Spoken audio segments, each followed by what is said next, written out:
안녕하세요. 존버스톤TV의 존버스톤입니다. 오늘은 오랜만에 꺼진 주식 다시 보기 시리즈 중 FNS테크에 대해서 다시 보도록 하겠습니다. FNS테크는 먼저 디스플레이 장비 및 반도체 부품 소재를 주로 제조하는 사업을 영위하는 그런 기업이고요. 주요 변동 내역을 보시면 2월 8일에 제가 처음으로 영상 업로드를 했는데요. 관련 블로그가 여기 FNS테크 2월 8일에 제가 올렸죠. 존버스톤.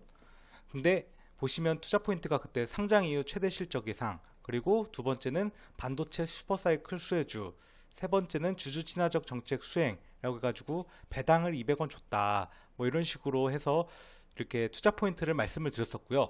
또한 제가 2월 28일에는 기업 분석 리뷰 영상을 업로드를 했었는데, 이거 관련 블로그는 기업 분석 리뷰 중에서 여기 FNS테크가 있죠. 2월 28일에. 그리고 밑에 보시면 여기 이번에 FNS테크 2월 8일에 업로드를 했고, 그때 이제 영상 업로드 이후 새로운 이슈가 2020년 잠전 실적을 발표했는데요. 2월 10일 날 발표를 했는데, 이때는 매출액이 뭐 1127억, 영업이익이 154억, 그리고 당기순이익이 116억 이렇게 나왔었거든요. 그런데 네이버 금융을 또 보시면, 이게 FNS테크 네이버 금융 자료인데요. 이게 다르죠. 매출액이 919억, 영업이익이 111억, 당기순이익은 82억 이렇게 좀 줄었습니다.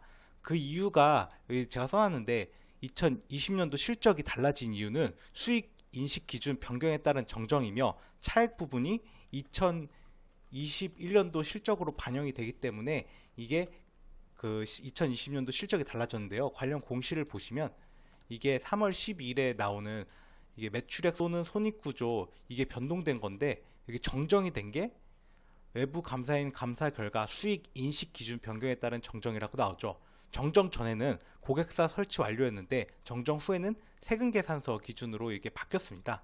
그래서 여기 보시면 매출액은 이게 정정 전에는 1127억이었는데 정정 후에 919억, 그리고 영업이익이 154억에서 111억 이렇게 줄었고, 당기순이익도 116억 원에서 82억 이렇게 줄었죠.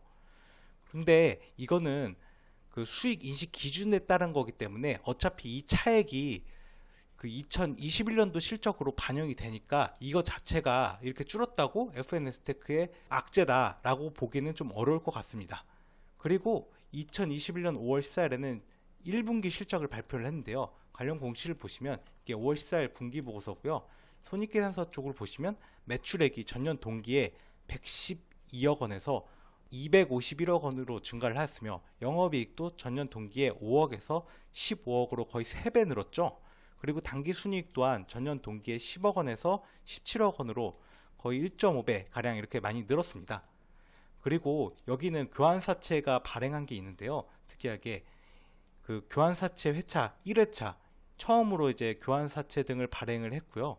교환 가액이 15,000원입니다. 그런데 7월 22일자 현재 종가는 13,000원이라서 지금 교환 가액보다 이게 낮은 구간이라 추후에 15,000원 이상 올라갈 가능성이 전 높다고 생각을 하고요.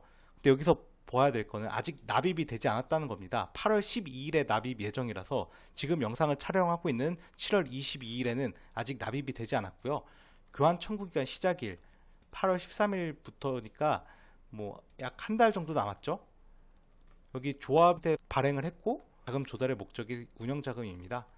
그리고 관전 포인트가 있는데요. 두 가지가 있습니다.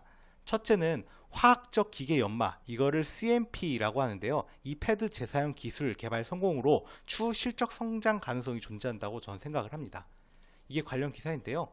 삼성전자 협력사 FNS테크 강세라고 나와 있고 7월 8일자 기사인데, 내용을 좀 보시면 이게 삼성전자와 FNS테크가 화학적 기계 연마, 이게 CMP 패드 재사용 기술 개발에 성공했다는 보도가 나온 것이 상승인 것으로 풀이된다. FNS테크는 삼성전자 요구에 따라 생산한 CMP 패드를 올해 초부터 실제 반도체 제조 라인에 공급했다. 공급량은 많지 않지만 반도체 공정 핵심 자재인 CMP를 재사용하는 건 세계 최초라는 점에서 주목된다. 삼성전자와 FNS테크는 반도체 제조 공정에서 재사용 CMP 패드 성능을 지속 평가하여 도입량을 늘려갈 계획으로 알려졌다. 재사용 CMP 패드 양산 인프라가 확대되면 가격 경쟁력을 보다 확대될 것으로 보인다. CMP 패드는 반도체 웨이퍼 표면을 화학 물리적으로 연마해 평평하게 만들 때 필요한 부품이다. 이렇게 나와 있죠. 그리고 두 번째 이제 관전 포인트는 아산 4공장 준공 완료로 인해서 OLED 마스크를 본격 생산하여 이것도 실적 성장 가능성이 존재한다고 생각을 합니다. 관련 기사를 보시면 제목이 FNS테크 아산 4공장 준공 OLED 마스크 본격 생산이라고 나와 있죠.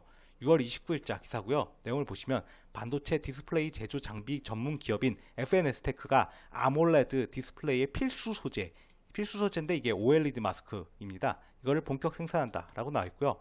아산 4공장은 132억 원을 투자해서 건립이 됐다고 하고 이 공장에서는 아몰레드 디스플레이 필수 소재인 OLED 마스크를 생산한다라고 이렇게 나와 있죠. 그렇기 때문에 FNS테크는 실적 성장 가능성이 또 높다고 생각을 하고요. 분기 실적도 전년 동기 대비 늘었죠. 그리고 차트를 좀 보시면 이게 FNS테크의 차트인데요. 제가 아까 2월 8일에 처음으로 업로드를 하였잖아요. 2월 8일이면 이때쯤이거든요.